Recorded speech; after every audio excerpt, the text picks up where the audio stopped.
사랑하는 여러분, 오늘 우리가 함께 나눌 이야기는 삶과 죽음, 그리고 그 너머의 영원한 세계에 대한 깊은 성찰입니다. 이 메시지가 여러분의 마음에 큰 울림과 위로를 주기를 소망합니다. 잠시 시간을 내어 이 영상에 좋아요를 눌러주시고 이 은혜로운 이야기가 더 많은 이들에게 닿을 수 있도록 공유해 주신다면 그것은 하나님의 사랑을 전하는 귀한 발걸음이 될 것입니다. 여러분의 삶에 언제나 주님의 평안이 함께하기를 기도하며 이제 시작하겠습니다. 성경 속 위대한 인물인 다윗은 자신을 죽이려 하는 사울 왕을 피해 절체절명의 위기 속에 있었습니다. 그는 자신의 가장 친한 친구이자 사울 왕의 아들인 요나단에게 자신의 심정을 이렇게 토로했습니다. 나와 죽음의 사이는 한 걸음뿐이다. 그는 젊은 나이에 왕의 살해 위협을 받으며 매일같이 생명의 위태로움을 느꼈습니다. 언제 닥칠지 모르는 죽음의 공포 속에서 그는 깨달았습니다. 우리의 인생이 얼마나 찰나와 같고 연약한 것인지를 말입니다. 오늘 여기에 살아 숨쉬고 있지만 내일은 존재하지 않을 수도 있다는 그 깊은 통찰. 나와 죽음 사이는 정말 한 걸음뿐이구나. 이것은 단순히 수천 년 전 한 젊은이의 고백이 아닙니다. 이것은 오늘을 살아가는 우리 모두에게 동일하게 적용되는 진리입니다. 우리는 죽음이라는 주제를 애써 외면하려 합니다. 특히 젊을수록, 건강할수록 죽음은 나와는 상관없는 먼 이야기처럼 느껴집니다. 하지만 진실은 우리 모두가 죽음으로부터 단 한 걸음 거리에 있다는 것입니다. 죽음은 예고 없이 찾아올 수 있습니다. 갑작스럽게, 순식간에 우리의 모든 계획과 꿈을 멈추게 할 수 있습니다. 오늘 아침 건강하게 눈을 떴지만 단 한 걸음 뒤에 우리는 주님 앞에 서게 될 수도 있습니다. 그렇기에 우리는 스스로에게 물어야 합니다. 나는 준비되었는가? 나는 하나님을 만날 준비가 되었는가? 히브리서 9장 27절은 말씀합니다. 한 번 죽는 것은 사람에게 정해진 것이요 그 후에는 심판이 있으리니 그렇습니다. 이 세상의 모든 사람은 예외 없이 죽음을 맞이합니다. 왕도, 가난한 자도, 젊은이도, 노인도, 학자도, 배우지 못한 자도 그 누구도 죽음을 피할 수는 없습니다. 그리고 그 죽음 후에는 반드시 하나님의 심판대 앞에 서게 됩니다. 만약 오늘 당신이 이 세상을 떠난다면 당신의 영혼은 어디로 향하게 될까요? 영혼을 어디에서 보내게 될까요? 많은 사람들이 교회에 이름만 등록해 놓으면 혹은 선한 일을 몇 가지 하면 천국에 갈 수 있을 것이라고 막연하게 생각합니다. 하지만 천국은 그런 것으로 들어갈 수 있는 곳이 아닙니다. 눈물을 흘리며 회개하는 것만으로도 부족합니다. 성경은 분명히 말합니다. 오직 예수 그리스도의 보혈만이 우리의 모든 죄를 깨끗하게 씻어주십니다.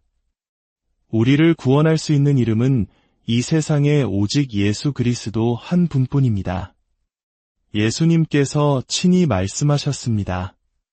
내가 곧 길이요, 진리요, 생명이다. 다른 길은 없습니다.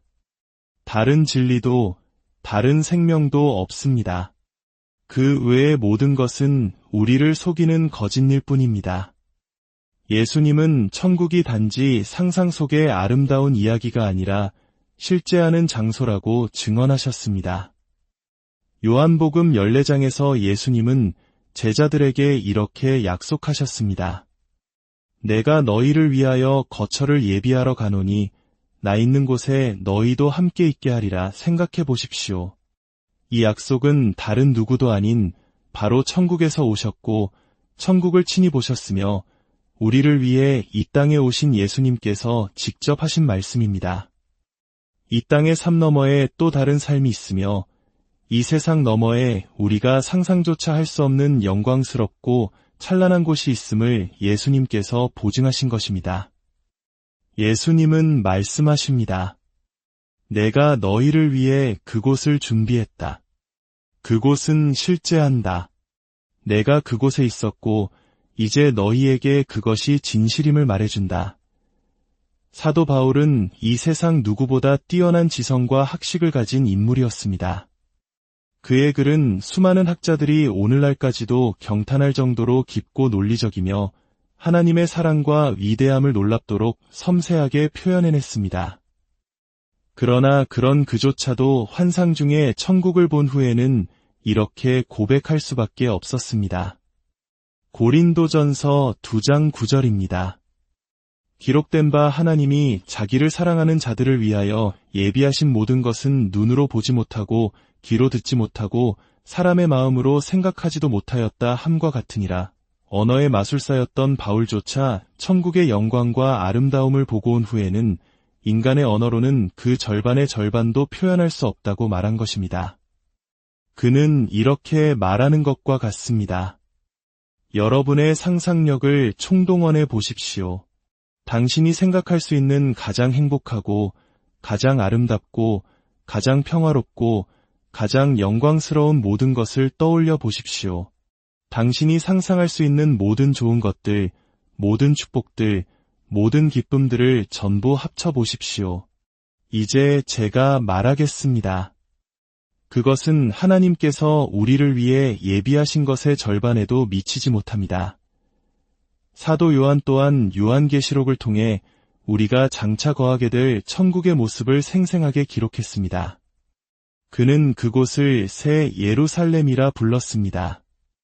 그 도성은 완벽한 정사각형 모양인데 이는 이 땅의 그 어떤 것도 완벽하지 않지만 천국은 하나님의 완전하심 그 자체임을 상징합니다. 우리는 새 집을 사도 벌레가 먹고 새 차를 사도 금세 흠집이 납니다. 이 땅에는 완전한 것이 없습니다. 하지만 천국은 다릅니다.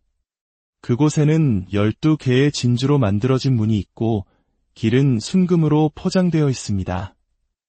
하나님께서는 우리가 이 땅에서 가장 귀하게 여기는 금을 길바닥에 까시는 분입니다.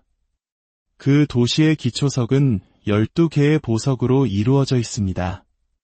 첫째 기초석은 벽옥, 즉 다이아몬드요, 둘째는 사파이어, 셋째는 루비, 넷째는 에메랄드. 이렇게 상상할 수 있는 가장 찬란한 보석들로 겹겹이 쌓여 있습니다. 마음의 눈을 뜨고 저와 함께 그 순금 길을 걸어보십시오. 거대한 진주로 만들어진 성문을 통과합니다. 다이아몬드처럼 빛나는 글씨로 마태, 마가, 누가, 요한, 다니엘, 엘리야의 이름이 새겨진 저택들을 바라봅니다. 어쩌면 그곳에는 먼저 세상을 떠난 당신의 아버지, 어머니, 사랑하는 가족의 이름이 새겨진 저택이 있을 것입니다. 우리가 이 땅에서 잃었다고 생각했던 사람들, 그들은 잃어버려진 것이 아닙니다.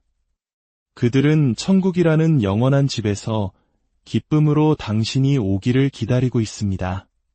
천국은 진정한 안식의 장소입니다. 성경은 우리가 믿음의 조상인 아브라함, 이삭, 야곱과 함께 앉아 영원한 쉼을 누릴 것이라고 말씀합니다. 이 땅에서의 모든 수고와 경쟁, 불안과 걱정을 내려놓고 온전한 평안을 누리는 곳입니다. 천국은 위대한 재회의 장소입니다. 믿음의 눈으로 동쪽 성문 안을 바라보십시오. 그곳에 당신의 사랑하는 이들이 서 있습니다. 그들은 행복하고 기쁨에 차 있습니다. 그들 중에는 아픈 사람이 단 한 명도 없습니다. 우울하거나 패배감에 젖은 사람도 없습니다. 그들은 어린 양의 피로 모든 것을 이겨낸 승리자들로서 하나님의 임재 안에서 완전한 모습으로 서 있습니다. 천국의 발코니 너머에서 들려오는 소리에 귀를 기울여 보십시오. 당신의 귀가 이 땅에서는 한 번도 들어본 적 없는 찬양 소리가 들려옵니다. 요한계시록에 따르면 천국의 오케스트라는 14만 4천 개의 바이올린을 가지고 있으며 1억 200만 명으로 이루어진 합창단이 하나님을 찬양합니다. 이 땅의 모든 악기는 본래 하나님을 찬양하기 위해 만들어졌으며 그곳에서 울려 퍼지는 예배의 장엄함은 우리의 상상을 초월합니다. 사도 바울이 귀로 듣지 못했다고 말한 것은 바로 이 천국의 음악과 예배를 가리키는 것이었습니다. 머지않은 어느 날 우리 살아남은 자들도 눈 깜짝할 사이에 변화하여 공중으로 들려 올려져 주님을 맞이하게 될 것입니다.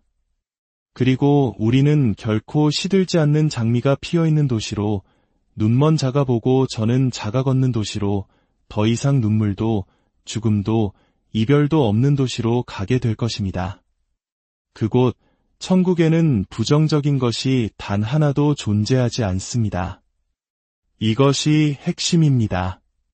죽음도, 우울증도, 절망도, 중독도, 고통도, 눈물도, 슬픔도, 걱정도 없습니다. 오직 말로 다 표현할 수 없는 기쁨과 영광만이 가득합니다. 바로 이것이 우리가 이 땅의 힘든 삶을 견뎌낼 수 있는 이유입니다. 때로 무거운 짐에 눌려 지칠 때도 있지만 언젠가 이리로 올라오라는 주님의 음성을 듣게 될 그날을 우리는 소망합니다. 그날 주님은 우리에게 보여주실 것입니다. 진정한 기쁨이 무엇인지, 나를 사랑한 자들을 위해 내가 무엇을 예비했는지를 말입니다. 이 땅에서의 모든 수고와 눈물을 닦아주실 그날을 소망하며 믿음으로 승리하는 여러분 모두가 되시기를 주님의 이름으로 축원합니다.